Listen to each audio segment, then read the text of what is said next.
할렐루야.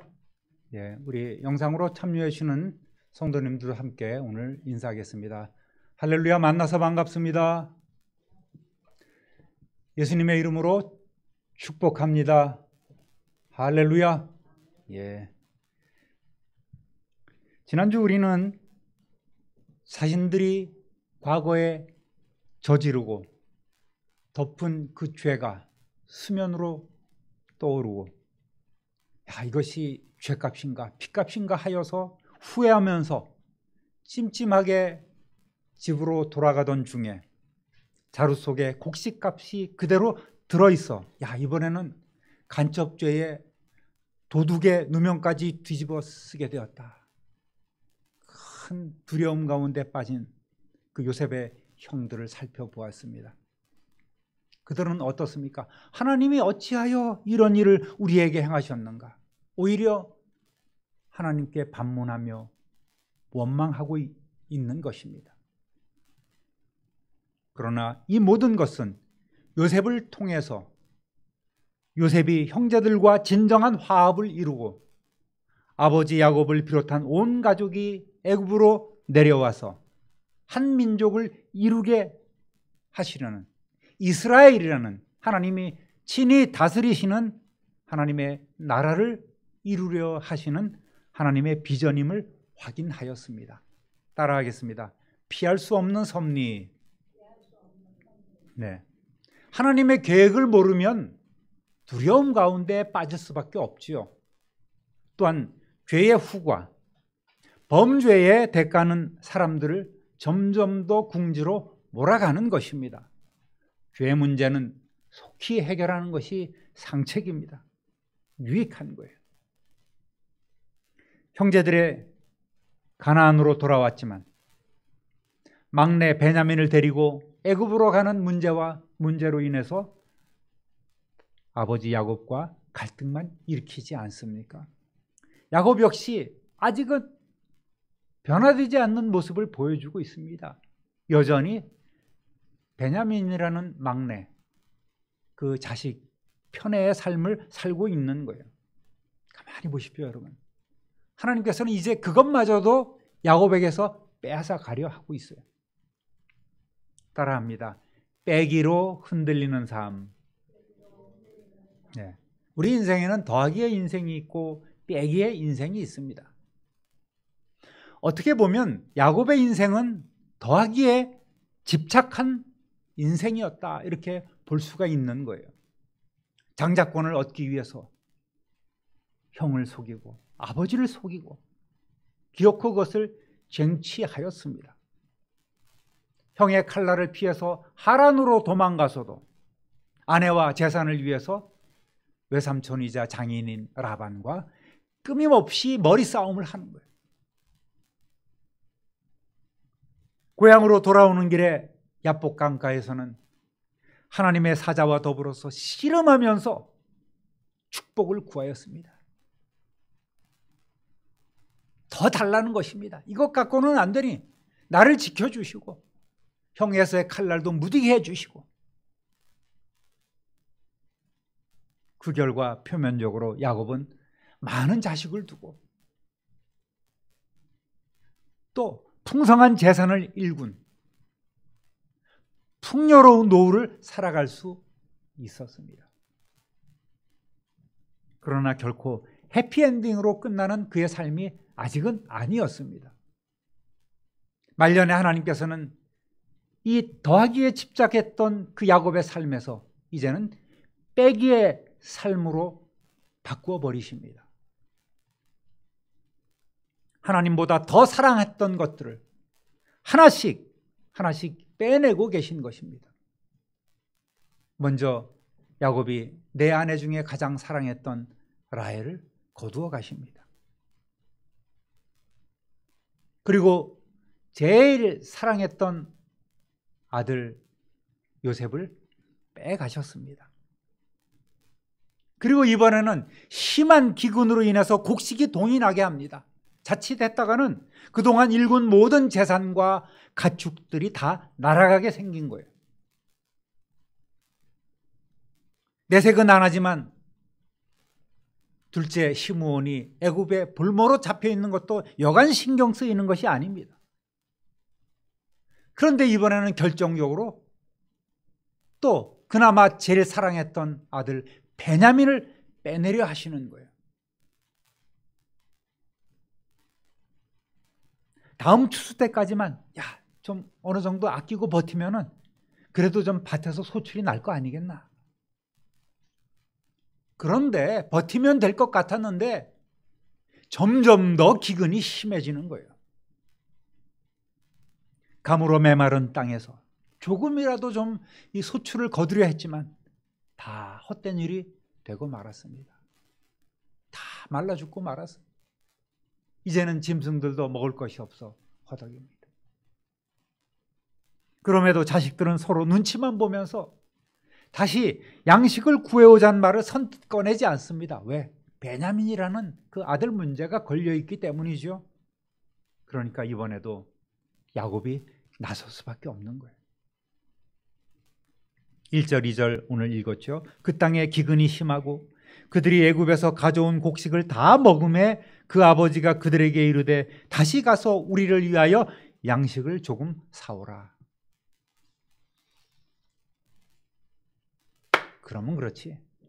기회는 이때다 하면서 이번엔 루벤이 아닌 유다가 형제들을 대표해서 나섭니다. 3절부터 5절까지 읽어보니까 유다가 아버지에게 말하여 이르되 그 사람이 우리에게 엄히 경고하고 이르되 너희 아우가 너희와 함께 오지 아니하면 너희가 내 얼굴을 보지 못하리라 하였으니 아버지께서 우리 아우를 우리와 함께 보내시면 우리가 내려가서 아버지를 위하여 양식을 사려니와 아버지께서 만일 그를 보내지 아니하시면 우리는 내려가지 아니하리니 그 사람이 우리에게 말하기를 너희의 아우가 너희와 함께 오지 아니하면 너희가 내 얼굴을 보지 못하리라 하였음이니이다. 반복해서 막내 아우 베냐민을 데려가야 된다는 거예요. 아버지, 막내를 데려오라는 그 사람의 명령이 너무도 강경합니다. 막내를 데려가지 않으면 그 사람을 만날 수도 없고 또 아버지를 위한 곡식을 구하기도 힘듭니다.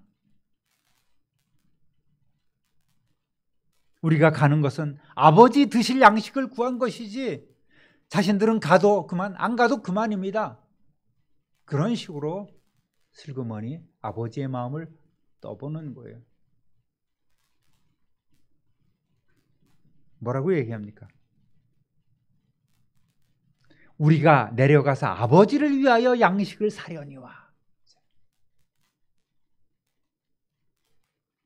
왜? 자기들은 쏙 빼고 자기 식솔들은 쏙 빼고 아버지만을 위한 것처럼 얘기를 하고 있습니까? 그랬더니 아버지 야곱이 또 탄식하면서 책망을 하는 거예요. 6절 보니까 이스라엘이 이르되 너희가 어찌하여 너희에게 또 다른 아우가 있다고 그 사람에게 말하여 나를 괴롭게 하였느냐? 왜 쓸데없는 말을 해가지고 베냐민을 그 먼 곳에 가게 해서 이렇게 나를 힘들게 하느냐는 것이죠. 정말 짜증지대로 아니겠습니까? 화가 나기도 하고 짜증도 나고 그런 상황입니다. 그러니까 이번에는 모든 형제들이 우르르 나서서 변명을 거듭하는 거예요. 7절 보니까 그들이 이르되 그 사람이 우리와 우리의 친족에 대하여 자세히 질문하여 이르기를 너희 아버지가 아직 살아계시느냐 너희에게 아우가 있느냐 하기로 그 묻는 말에 따라 그에게 대답한 것이니 그가 너희의 아우를 데리고 내려오라 할 줄을 우리가 어찌 알았으리까? 아니 아버지, 우리라고 그 사람이 그렇게 나올 줄 알았겠습니까? 하도 꼬치꼬치 캐물으니까 그렇게 된 걸 어찌하라고요? 보내려면 보내고 말려면 마세요. 지금 그냥 아들들이 나와서 막 그냥 아버지에게 항의식으로 얘기하고 있는 상황인 거예요. 따라합니다. 아우를 위해 담보가 되겠습니다. 아버지와 자식들 감정이 좀 격해지니까 다시 유다가 나서지요. 8절 9절 유다가 그의 아버지 이스라엘에게 이르되 저 아이를 나와 함께 보내시면 우리가 곧 가리니 그러면 우리와 아버지와 우리 어린 아이들이 다 살고 죽지 아니하리이다. 내가 그를 위하여 담보가 되오리니 아버지께서 내 손으로 그를 찾으소서. 내가 만일 그를 아버지께 데려다가 아버지 앞에 두지 아니하면 내가 영원히 죄를 지리이다. 여기서는 이제 제대로 얘기를 하죠. 우리와 아버지와 우리 어린 아이들 다 이렇게 얘기합니다. 아버지, 베냐민을 보내셔야 합니다. 그래야 모두 살 수 있습니다. 안 그러면 다 죽습니다. 제가 반드시 책임지겠습니다. 여기서 담보가 된다는 말은 그 아이의 생명과 제 생명을 바꾸겠습니다 라는 말이에요. 그렇지 않으면 제가 평생 아버지 앞에 죄인으로 살겠습니다 라는 각오를 지금 보여주고 있는 것입니다. 유다의 리더십이 많이 드러나고 있죠. 그러면서 아버지의 눈빛이 좀 흔들리는 거 보니까 슬쩍 재촉합니다. 10절에 뭐라 그래요? 우리가 지체하지 아니하였더라면 벌써 2번 갔다 왔으리이다. 따라합니다. 자식을 잃게 되면 이르리로다. 유다의 호소에 아버지의 마음이 움직입니다. 또 양식이 떨어져서 더 이상 버틸 수 없는 급박한 현실에 야곱은 마지못해 허락하지요. 11절 12절 보니까 그들의 아버지 이스라엘이 그들에게 이르되 그러할진대 이렇게 하라. 너희는 이 땅의 아름다운 소산을 그릇에 담아가지고 내려가서 그 사람에게 예물로 드릴지니 곧 유향 조금과 꿀 조금과 향품과 몰약과 유향나무 열매와 감복숭아이니라. 너희 손에 갑절의 돈을 가지고 너희 자루아귀에 도로 넣어져 있던 그 돈을 다시 가지고 가라. 혹 잘못이 있었을까 두렵도다. 야곱이 그래도 결단력은 있죠. 일단 결심하니까 이번에는 야곱이 그의 성격대로 치밀하게 아들들이 해야 할 일들을 지시하고 있습니다. 과거 형 에서를 만나기 전 작전을 짰던 것 여러분 기억하십니까? 가솔들과 가축들을 둘로 나눠서 만약에 대비합니다. 야, 이쪽 치면 이쪽이 피하고 이쪽 치면 이쪽이 피할 거야. 또 다가오는 형에게 예물로 가축대를 이렇게 한 대, 두 대, 세 대, 네 대를 보내면서 형 에서의 마음을 누그러뜨리게 합니다. 형은 지금 400명이나 되는 장정들을 데리고 칼을 차고 씩씩거리고 이 야곱을 잡겠다고 오는 것 아니겠습니까? 그리고 멀지서 형이 얼굴이 보이니까 7번이나 땅에 몸을 굽히면서 절하면서 형에게 나아갔었죠. 그러니까 형의 마음이 점점 더 누그러지지 않습니까? 이렇게 치밀하게 주도 면밀하게 작전을 야곱은 짰었습니다. 야곱은 가나안의 특산물들을 예물로 준비하고 곡식 대금도 갑절로 가져가서 지난번 결제하지 못한 것까지 다 해결하도록 합니다. 이 정도면 뭐 이제 준비가 다 됐다 이렇게 생각했겠죠. 그리고 마지막으로 결단을 합니다. 13절 14절 네 아우도 데리고 떠나 다시 그 사람에게로 가라. 전능하신 하나님께서 그 사람 앞에서 너희에게 은혜를 베푸사 그 사람으로 너희 다른 형제와 베냐민을 돌려보내게 하시기를 원하노라. 내가 자식을 잃게 되면 이르리로다. 지난주에도 말씀드렸지만 야곱의 이름이 이스라엘로 불리다가 야곱이 되었다가 여기서는 다시 이스라엘로 불리고 있죠. 야곱이 초심을 찾아서 이렇게 불렀을까요?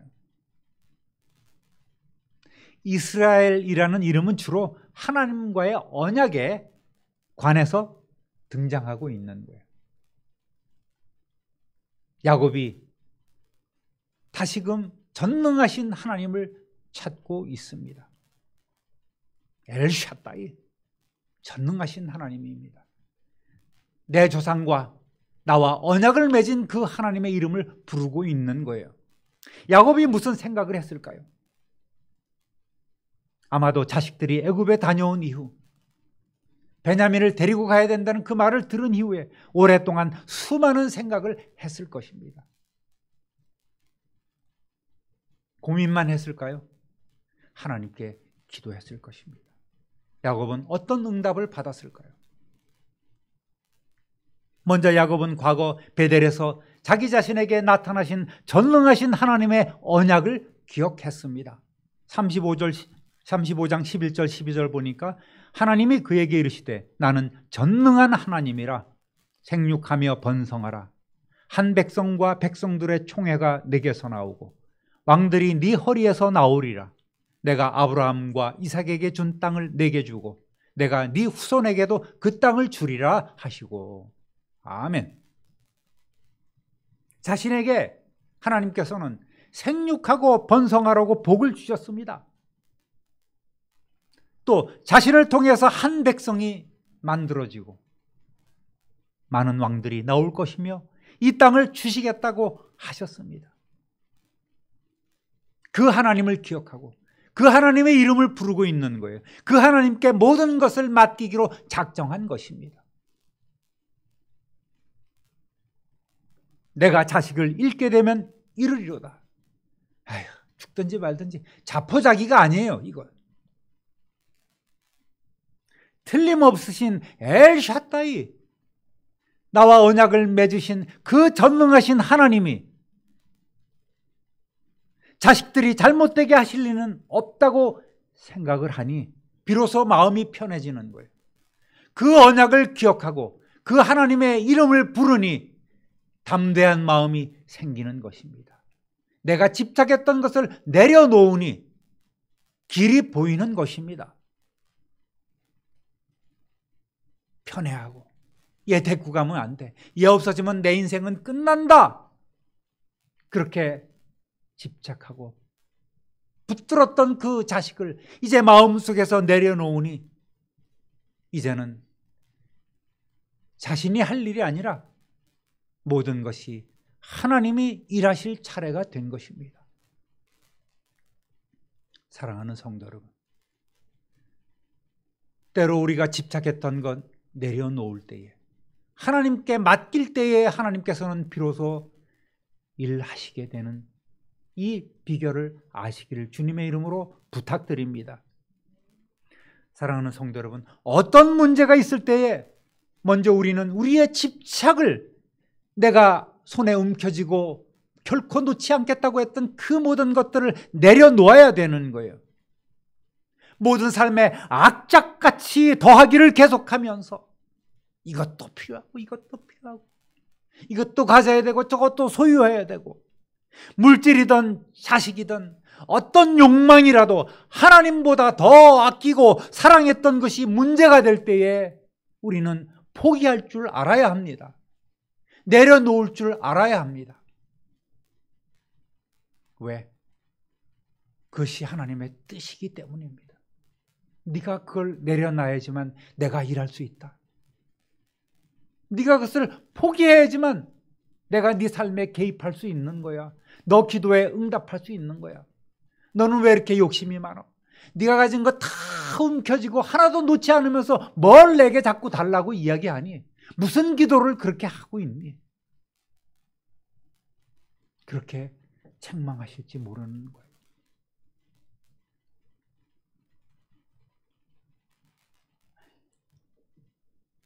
빼기의 삶을 가르치시는 하나님께 맡겨야 합니다. 그래야지만 더 큰 복이 임하는 거예요. 하나님의 섭리가, 하나님의 뜻이 우리가 잘못되고 고통받고 힘들어하는 것입니까? 아니에요. 그 고난 너머에 더 큰 더하기의 복이 있는 것입니다. 그것이 하나님의 계산법인 거예요. 하나님께 드림으로 오히려 하나님의 복을 받는 저와 여러분 되시기를 우리 주님의 이름으로 축원합니다. 과거 하나님과 야곱의 할아버지 아브라함이 맺은 언약을 여러분 기억하실 것입니다. 창세기 15장 13절 14절을 보겠습니다. 여호와께서 아브라함에게 이르시되 너는 반드시 알라. 네 자손이 이방에서 객이 되어 그들을 섬기겠고 그들은 400년 동안 네 자손을 괴롭히리니 그들이 섬기는 나라를 내가 징벌할지며 그 후에 네 자손이 큰 재물을 이끌고 나오리라. 아브라함을 비롯한 그 언약의 백성들이 복을 받기 위해서는 먼저 고난의 시간이 있어야 된다는 것이죠.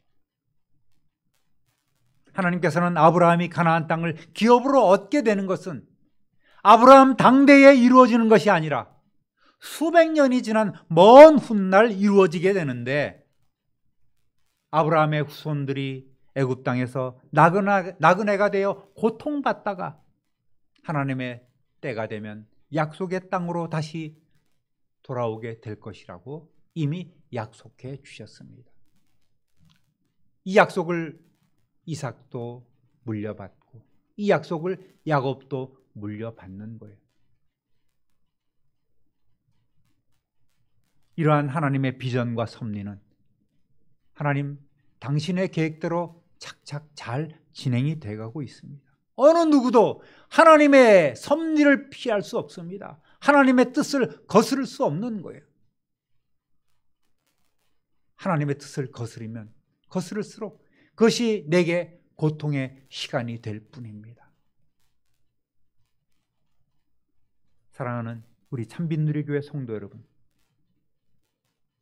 조금이라도 일찍, 조금이라도 빨리 하나님의 뜻을 깨닫고 포기와 순종으로 하나님 앞에 나아가시기를 우리 주님의 이름으로 부탁드립니다. 그것이 하나님의 비전 안에 몸담는 거예요. 하나님이 우리를 통해 일하실 수 있도록 우리를 맡겨드리는 것입니다.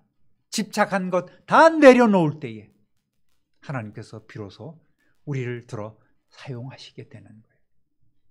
오늘 말씀을 기억하면서 이렇게 하나님의 섭리 안에 맡겨드리고 몸담는 저와 여러분 되시기를 우리 구주 예수 그리스도의 이름으로 축원합니다. 축원합니다. 축원합니다. 존귀하신 하나님 아버지,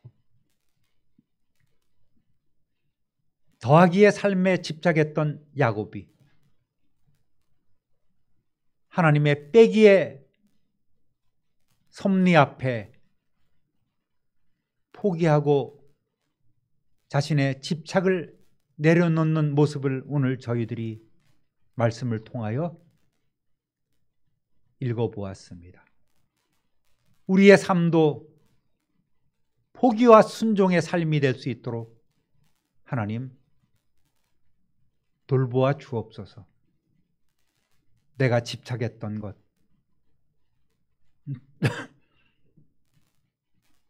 내 인생의 최고의 가치로 생각했던 그 모든 가치관들을 버리게 하시고 오직 하나님의 섭리 안에 몸담는 우리 모두가 되게 하여 주옵소서.